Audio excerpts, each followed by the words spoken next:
সুখেন্দু শেখর রায়, সুস্মিতা দেব, প্রকাশিক বড়াইক যোগ দিলেন বিজেপিতে। বিজেপি রাজ্য সভাপতি শ্রমিক ভট্টাচার্যর হাত ধরে 3 প্রাক্তন সাংসদ যোগ দিলেন বিজেপিতে। রাজ্যসভায় এই 3 জনই কি বিজেপি প্রার্থী? বাড়ল জল্পনা। অন্যদিকে নবান্নে মুখ্যমন্ত্রীর সঙ্গে দীর্ঘ বৈঠক প্রসেনজিৎ চট্টোপাধ্যায়। भारत की राज्यसभा की 3 सांसद पहले ही तृणमूल कांग्रेस से या संसद पद से आपने इस्तीफा दे दिया था।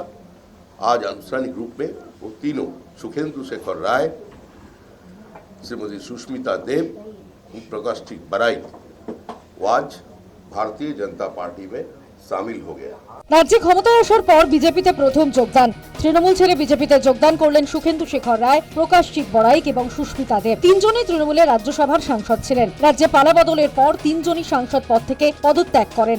তখন থেকে জল্পনা ছিল 3 জনের ভবিষ্যৎ নিয়ে। শেষ পর্যন্ত বিজেপি রাজ্য সভাপতি শ্রমিক ভট্টাচার্যের হাত ধরে বিজেপিতে যোগ দিলেন 3 প্রাক্তন সাংসদ। রাজ্যে ক্ষমতায় আসার পর বিজেপি রাজ্য সভাপতি ঘোষণা করেছিলেন তৃণমূল থেকে কাউকে দলে নেওয়া হবে না। এরপর শ্রমিক বলেন, ভালো তৃণমূলের জন্য দরজা খোলা। তাহলে কি সুখেন্দু শেখরদের মাঝে ভালো তৃণমূল খুঁজে পেলেন রাজ্য সভাপতি? সাংবাদিকদের এই প্রশ্নের উত্তর দিয়েছেন শ্রমিক ভট্টাচার্য। 4 ঘন্টার তৃণমূলের জন্য দরজা বন্ধ।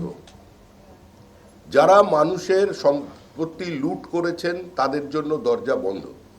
নির্বাচনের আগে আমি বারবার আহ্বান জানিয়েছি কংগ্রেসের ভোটারদের কাছে, বামপন্থী ভোটারদের কাছে, এবং স্পষ্ট করে এটা বলেছিলাম, যারা চাকরি বিক্রি করেননি, চাকরি কেনেননি, সিন্ডিকেটে অংশগ্রহণ করেননি, যারা নিরপরাধ মানুষের ওপরে নিজের আধিপত্যবাদ চাপিয়ে দেননি, যারা মানুষের গণতান্ত্রিক অধিকারগুলোকে পদদলিত করে দেননি, যারা টেন্টেড নন, যারা অপ্রাসঙ্গিক মমতা বন্দ্যোপাধ্যায়কে প্রাসঙ্গিক করবার জন্য বিপরীত পরিস্থিতিতে নিজের ঘাম রক্ত দিয়ে দেওয়ালে ঘাসফুল চিহ্ন এঁকেছিলেন, তাদের কাছে আহ্বান জানিয়েছিলাম।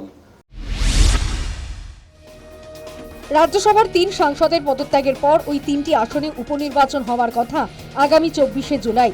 যেহেতু এই 3 সাংসদ আলাদা সময়ে নির্বাচিত হয়েছিলেন, সে কারণে উপনির্বাচনও হবে পৃথকভাবে।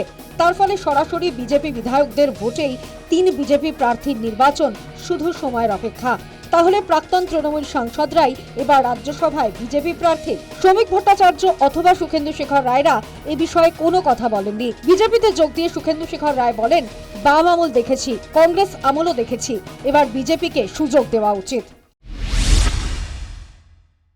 बंगाल की आम जनता ये निर्णय लिया है। हमने सब पार्टी को देखा, कांग्रेस को देखा, वाम मोर्चा को देखा, तृणमूल को देखा, लेकिन बीजेपी को कभी हमने मौका नहीं दिया। 3 जनरेशन बर्बाद हो गया बंगाल का। 3 जनरेशन बर्बाद हो गया। जिनके पास कुछ उनका अपॉर्चुनिटी था वो बंगाल से भाग के बाहर चले गए। ये वृद्धाश्रम बन गए हमारा सारे राज्य। और विकसित भारत बनेगा। बंगाल को फिर से अगर इस रेगिस्तान में कोई ओएसिस बनेगा, मरुद्यान अगर बनता है, तो मेरे विचार से वही सबसे बड़ा काम होगा इस वक्त बंगाल के लिए। সল্টলেকের বিজেপি অফিসে যখন সুখেন্দু শেখররা যোগ দিচ্ছেন, তাৎপর্যপূর্ণভাবে প্রায় একই সময়ে নবান্নে শুভেন্দু অধিকারীর সঙ্গে দেখা করতে যান প্রসেনজিৎ চট্টোপাধ্যায়। তাহলে কি প্রসেনজিৎ বিজেপিতে যোগ দিচ্ছেন? এই জল্পনার মাঝে দীর্ঘ বৈঠক শেষে প্রসেনজিৎ বলেন, কোনো রাজনৈতিক কথা হয়নি, ইন্ডাস্ট্রির স্বার্থে মুখ্যমন্ত্রীর সঙ্গে বৈঠক করেছি। আমার সঙ্গে কারোর কোনো রাজনৈতিক কথা আলোচনা সেদিনও হয়নি, আজও হয়নি। যেটা হয়েছে আমাদের কথা, আমাদের ইন্ডাস্ট্রির কথা, পশ্চিমবাংলা বিশেষ করে মহানায়ক উত্তম যেটুকু নিয়ে যে 100 বছর তার যে প্ল্যানিং, সেটাই নিশ্চয়ই আমাকে বলা হয়েছে যে, কারণ উত্তম যেটা আমার ইমোশন, আমাদের না বাঙালির ইমোশন, তারা বিশ্বাস করুন, তিনি মাননীয় মুখ্যমন্ত্রী। আমাদের অনেক কথা থাকে, আমাদের অনেক প্রয়োজন থাকে, আমাদের নিজস্ব সুবিধে অসুবিধে থাকে, সেই কথাগুলো বলার জন্য আসবেন। বৃহস্পতিবার নবান্নে যান অধুনা এনসিপিআই প্রাক্তন তৃণমূলী 2 সাংসদ শতাব্দী রায় এবং ইউসুফ পাঠান। তারা কেন গিয়েছিলেন তা স্পষ্ট হয়নি। 3 প্রাক্তন সাংসদ যোগ দিলেন বিজেপিতে। 2 বর্তমান নবান্নে দেখা করলেন মুখ্যমন্ত্রীর সঙ্গে। তৃণমূলের নানা রূপে বাংলা জুড়ে এখন শুধুই বিভ্রান্তি। News time.